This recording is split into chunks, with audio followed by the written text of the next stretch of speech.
Hello everyone. Today I'm going to show you a new way to cook your corn. I have an ear of corn here and I'm going to cut it off here at the bottom. Can you see that? Okay.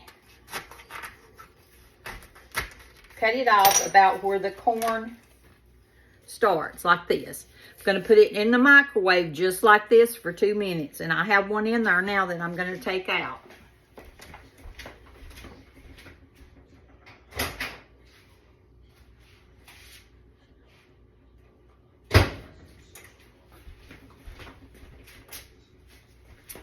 Here it is, it's out, and it's really hot. And I'm just gonna pull all of this stuff off.